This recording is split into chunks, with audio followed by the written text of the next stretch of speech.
London Real, sponsored by Bulletproof Coffee.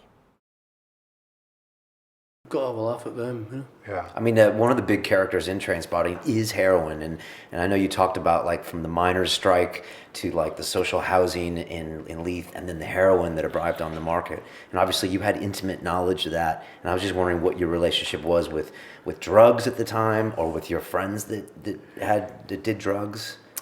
Yeah, I mean, I think there's the weird thing I always found about heroin for me was a very guilty thing because it was something that it wasn't in the culture at the time. I mean, I went through a period when I went back down here to London, and I'd got myself sort of straightened out. And when I came back up, it was everywhere, and all these guys who used to laugh at me and say, "What are you doing? What are you doing you're on that skag again? Come for a pint. You're daft and all that." Right. And then when I got back, so many of these guys had got involved in all this because there was nothing else. Everything had just kind of crumbled basically. And to me, it was like it was something that was. I can't really blame it on anything or anybody else. It was basically my own stupidity and my own. Not really having the. I think when you're younger, you don't really have the emotional vocabulary to express things that are going on with you. And I'd kind of.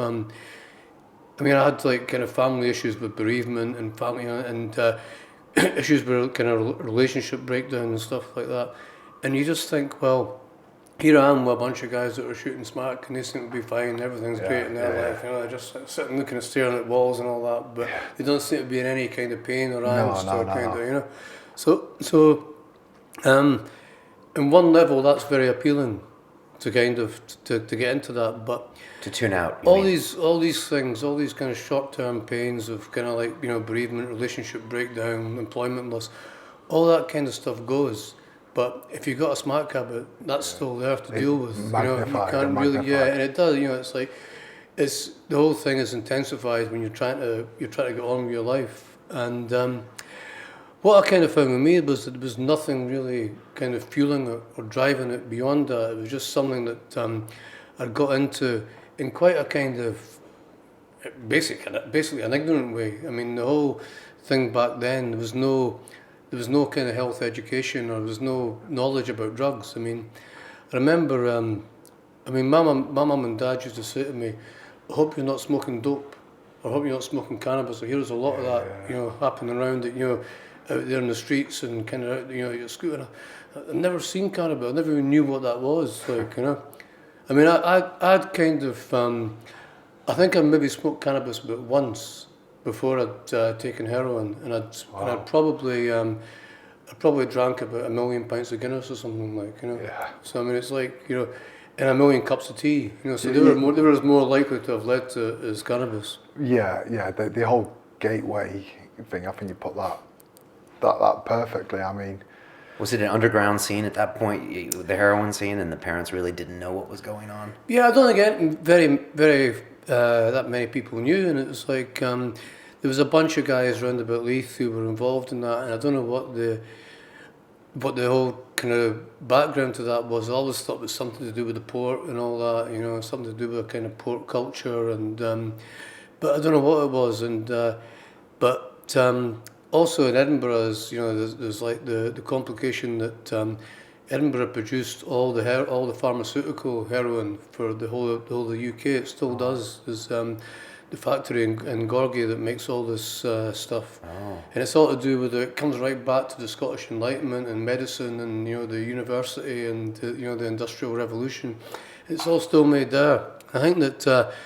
There was such a ready supply in it, because I think a lot of guys that worked there were just taking it out, because there was no security in these days. Nobody really saw it as being.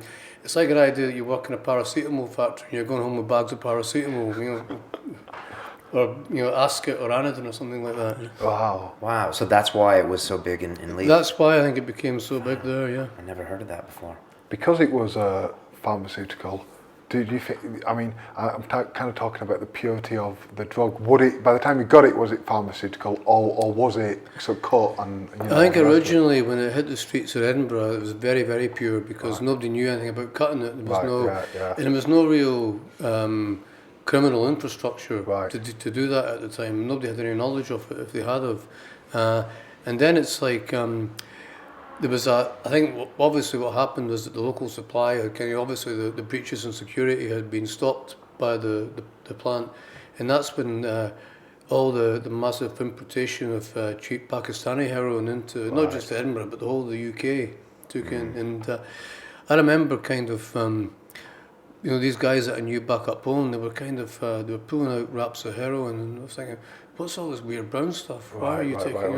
And Started off white, the pure yeah, stuff. we used to call it China white, and we believed it was from China. It was from Gorgie. And down the road.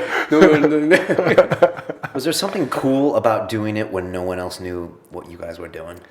I think there was part of that as well. I mean, it was like that thing that growing up, and sort of like kind of Bowie and sort of Lou Reed and all that kind of music, there was a sort of there was a kind of cachet about doing lots of drugs and sort of kind of hanging out in this little kind of cult of kind of sort of wasted bad boys that nobody really knew what you were quite knew what you were up to, and it was quite mysterious and enigmatic and all that sort of stuff. But I think there's and then again it was it was before this is before all the HIV connection was made too, so it wasn't seen as and because the stuff was relatively pure then, there wasn't the kind of there wasn't so much the danger of overdose. I mean that would come kind of later on too, Okay.